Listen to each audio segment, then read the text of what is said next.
Hello everybody, and today we are back. I am Ryan McKinnon, and I'm the percussion curriculum specialist here at Bandology, and we are back with another Get to Know the Percussion section video, and that will be today, the xylophone. Okay, so there's a couple things to talk about in the xylophone, just as an instrument by itself. Something you need to know is that just like kind of on other mallet instruments and even the timpani, there's proper beating spots, there's places that you shouldn't be hitting, you know, this is like the basic stuff.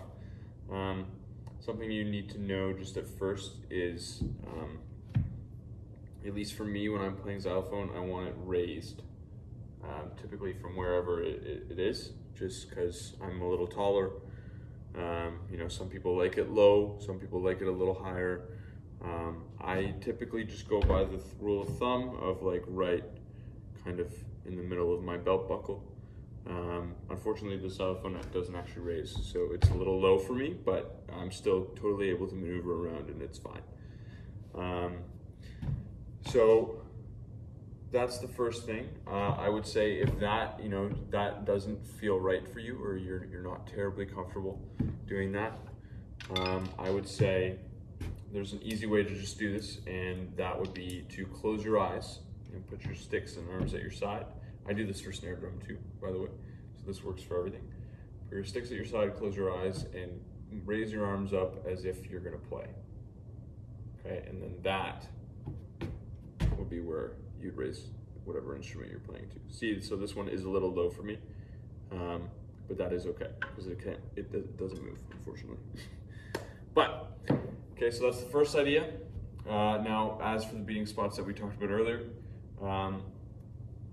something to be careful of is something called the node. So it's the same idea on the marimba, where these strings are holding the bars holding the bars in place. Right in here, all this stuff, these strings, where they're going through each of the bars, that is something called the node. Okay, so if you hit directly on the node,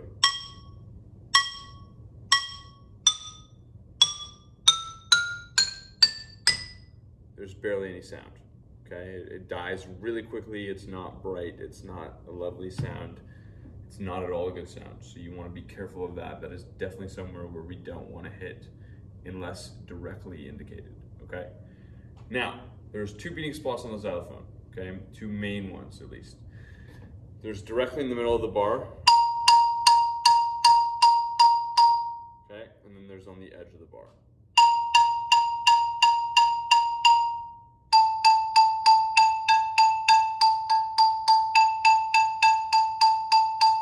Now, my rule of thumb is if you can get to the middle of the bar, get to the middle of the bar. Okay, if something's extremely fast and you don't have time to get up here really quickly, then of course this is fine. But if you can get to the middle of the bar, get there and try to get there, okay? Now, as for just the layout of the instrument, there's typically, the lowest note is typically F.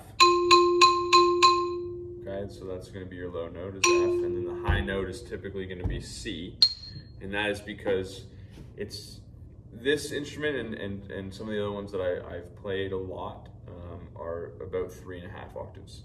Okay, so 3.5 octaves.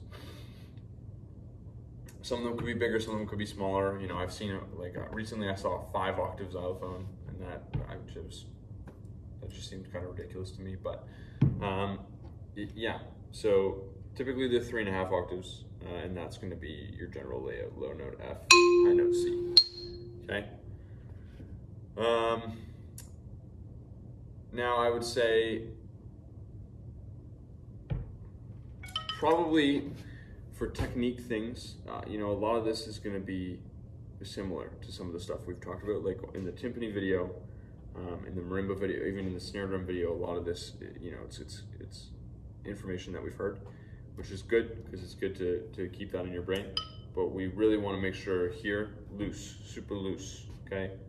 Very loose in the wrist, very loose in the fingers, very loose in the forearm, okay? When we're playing regular strokes, I really like this little flop that's going on in here.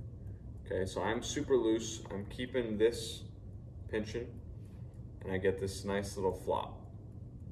Okay, so it's flicking to the back of my wrist here. Okay, and if I want to keep using more fingers, I can. Okay, and more wrist, it is still flicking to the back there. Okay, so that's the idea. That's kind of the technique we want. We do not want to be tight in here. Okay, do not be tight in the forearm. That is no go. Okay. Same idea. We want to come off the bars when we play, so equally as fast off the bar as when we go down to the bar. Okay, we don't want to stay down for too long because we don't want to mute the sound. We don't want that double bounce. That thing. Okay. We don't want to be down there because it mutes the sound. Okay, come off. Nice full stroke, okay? Legato stroke, you know, it's the same idea, that stuff that we've talked about. We want to be loose. It's like we're playing something beautiful. The instrument, again, is already as loud as it possibly can be, especially the xylophone. It's very loud and it cuts a lot. So we don't need to be playing too harshly and too hard here, okay? Same thing again here, where there's not a lot of pressure here. Like when we play in the snare drums, there's not a lot of pressure within this fulcrum. When we're playing rolls on the xylophone, same idea, legato stroke, you know, really loose. It's a single stroke roll. We're not playing buzz rolls, right? So.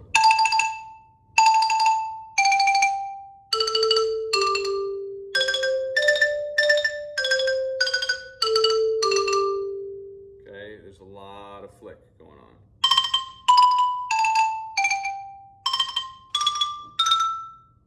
Okay. Okay, there's not a whole lot of pressure. I'm not tensing up. Okay, this is all the same idea as stuff that we've talked about. Okay, so something to talk about when it comes to rolls, however, on the xylophone, because unlike the marimba, the xylophone, it is very articulate and it dies pretty quickly. There's not a whole lot of ring to the sound, even if you are using softer mallets. You want to try and cut off your rolls depending on how long they're supposed to be for. So if you have like a quarter note roll, in order to also even get to the next note, I typically would roll for that eighth note and just like, okay. If we roll too long on the xylophone, it sounds like a rhythm, right? So we don't want that.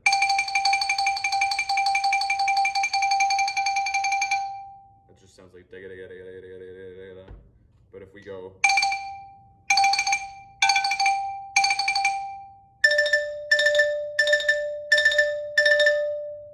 okay, so we want to try and cut off that roll just a little bit in order to even also get to the next note. That's a good reason as to why you would do that as well.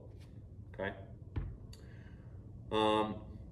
Something, you know, talking about getting into positions, which is kind of what we just discussed of like, okay, we want to cut off that roll specifically, you know, to get to the next note. Getting into position is an important, you know, aspect of all mallet instruments, really. If I'm playing something over here and I have to jump down here, I'm now looking before I have to jump to make sure that I'm ready and going to get into position on time. Also, if I'm playing stuff up here,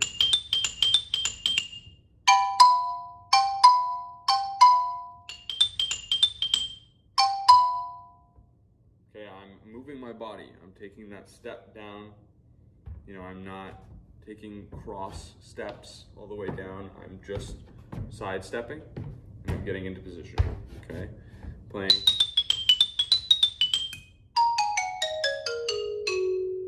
Okay, I'm just turning my body. I can reach both ends here. So that's something important to keep in mind, is getting into position and how you're doing that efficiently. Okay, we don't want to waste energy here. It's very much the same as, you know, the timpani idea. Okay, cool. Another technique aspect of stuff is double stops. We have to play, quite a few double stops on the xylophone. And because of how articulate this instrument is, when you play double stops, if you don't play them directly at the same time, it sounds like a flam.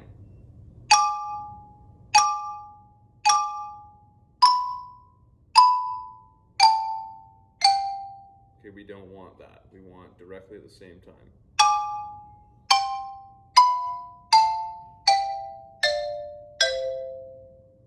Okay? Directly at the same time. So that is something to practice on its own.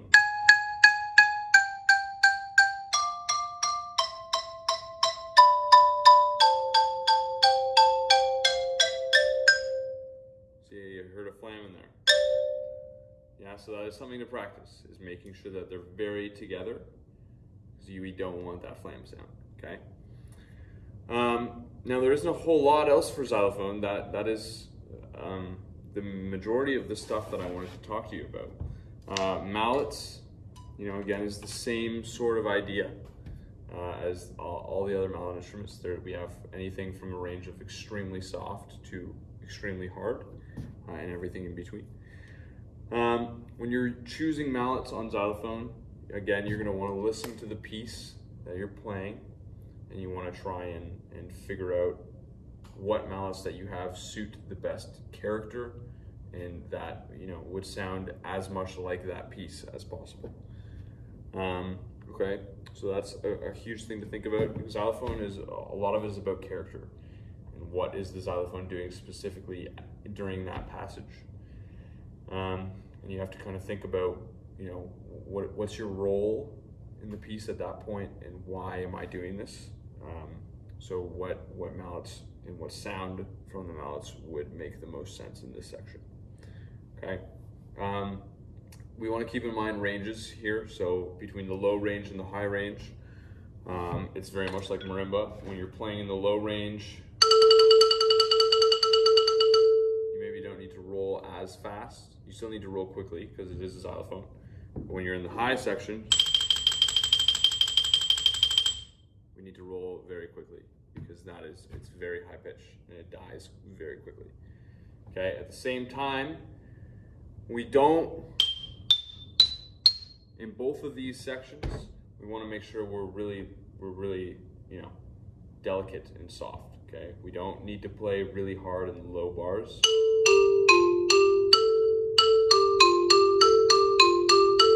Okay, that sounds beautiful as it is, right? I'm not.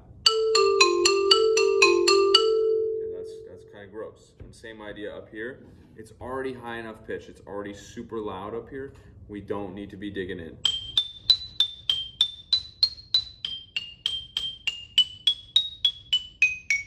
Okay, that's really loud. The top of my stroke isn't even that high, and it's already that loud.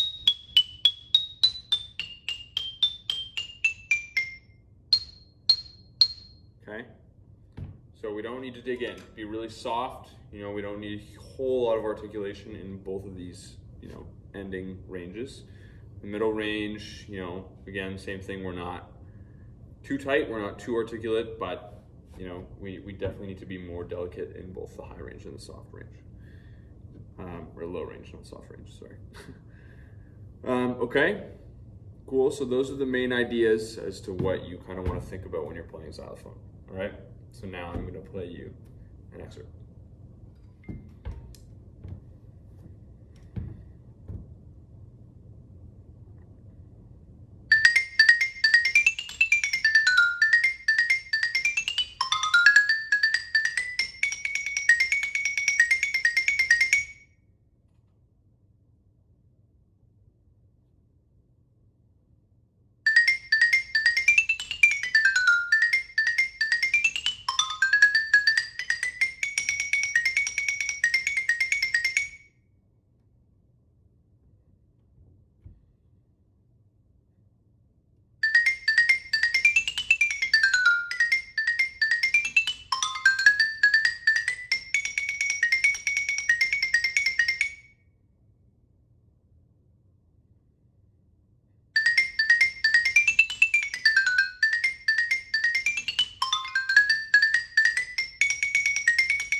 Thanks for joining us. If you like what you heard, you can learn more about our organization at Bandology.ca, which features information about music education, advocacy and research, and our Play a Gig and Bandcamp programs. Follow us on social media for more videos, performance, and interviews on Facebook, Instagram, and YouTube.